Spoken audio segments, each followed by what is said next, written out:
இன்றைக்கி நம்ம கோதுமை மாவும் தேங்காயும் வச்சு ஒரு கேக் எப்படி செய்கிறதுன்னு பார்க்கலாமா? ஈவினிங் ஸ்நாக்ஸுக்கு. அதுக்கு இந்த கப்பில் 1 கப்பு கோதுமை மாவு எடுத்திருக்கேன். அதை நல்லா ஜலிச்சுக்கிறேன்.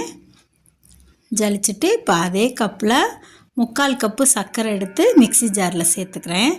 3 ஏலக்காய் வாசனைக்காக சேர்த்துக்கிட்டேன். இப்போ அதை நல்லா மிக்சியில் அரைச்சி மாவோடு சேர்த்துக்கலாம். அதிலே 1 கப்பு தேங்காய் எடுத்து நான் மிக்சியில் நல்லா திருவுன மாதிரி ட்ரையாக பல்ஸ் மோடில் போட்டு எடுத்துக்கிட்டேன். இப்போ 2 ஸ்பூன் நெய் ஊற்றி தேங்காயை நல்லா வறுத்துக்கலாம். நல்லா உதிரியாக ஆகிறப்பில் கலர் மாறுற அளவுக்கு வறுத்துக்கணும். வறுத்துக்கிட்டு இப்போ அந்த மாவோடையே சேர்த்துக்கலாம். மாவு சேர்த்துட்டு நல்லா மிக்ஸ் பண்ணிக்கலாம். இப்போ அதே கப்பில் 1 கப்பு பால் காய்ச்சி ஆற வச்ச பால் எடுத்திருக்கேன். அதை சேர்த்து நல்லா கலந்துக்கலாம். அது பத்தாது நமக்கு, அதனால் கொஞ்சம் தண்ணி சேர்த்துக்கலாம். தேவையான அளவு தண்ணி. இப்போ பேக்கிங் சோடா போட்டிருக்கேன். மாவு அது 1 ஸ்பூன் சேர்த்துக்கலாம். அதிலே கொஞ்சம் லெமன் ஊற்றிக்கலாம். அப்போ தான் அந்த புளிப்புத்தன்மை இருக்கும். நம்ம முட்டை எதுவும் சேர்க்கலைல்ல, அதனால். பாருங்கள் இப்படி பொங்கி வருது பாருங்கள். அந்த மாவு மேலே ஊற்றும். இப்போ நல்லா எல்லாம் மிக்ஸ் பண்ணிக்கலாம்.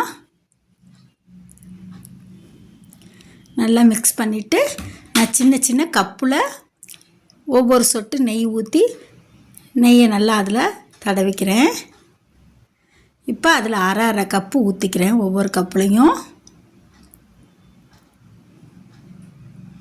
எனக்கு 5 கப்பு வந்தது.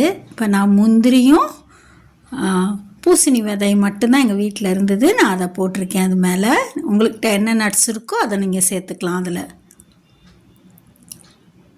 இப்போ இருப்பு சட்டிலேயே நான் ஊற்றி நல்லா தண்ணி ஊற்றி கொதிக்க வச்சுருக்கேன். அது மேலே இட்லி தட்டை வச்சு அதிலே தூக்கி நான் வச்சுருக்கேன் ஒவ்வொரு கிண்ணத்தையும். 5 கிண்ணம் இருந்தது, 5 வச்சாச்சு. வச்சுட்டு ஒரு 40 நிமிஷம் சிம்லேயே அடுப்பை வச்சு நல்லா மூடி போட்டு மூடிட்டு வேக வைங்க. எனக்கு 40 நிமிஷம் ஆச்சு. பாருங்கள் இப்போ எப்படி புஷ்ஷுன்னு வந்திருக்குன்னு. அரை கப்பு ஊற்றணுமா, 1 கப்பு வந்துருச்சா.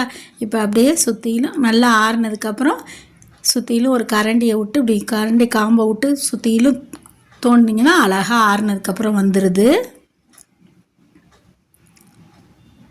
பாருங்கள் சிம்பிள் அண்ட் டேஸ்ட்டாக பிள்ளைங்களுக்கு ஈவினிங் ஸ்நாக்ஸுக்கு சிம்பிளாக நம்ம வீட்டிலே இருக்க பொருளை வச்சே கேக் செஞ்சிடலாம். தேங்க்ஸ் ஃபார் வாட்சிங். சேனல் பிடிச்சிருந்தா சப்ஸ்கிரைப் பண்ணுங்கள்.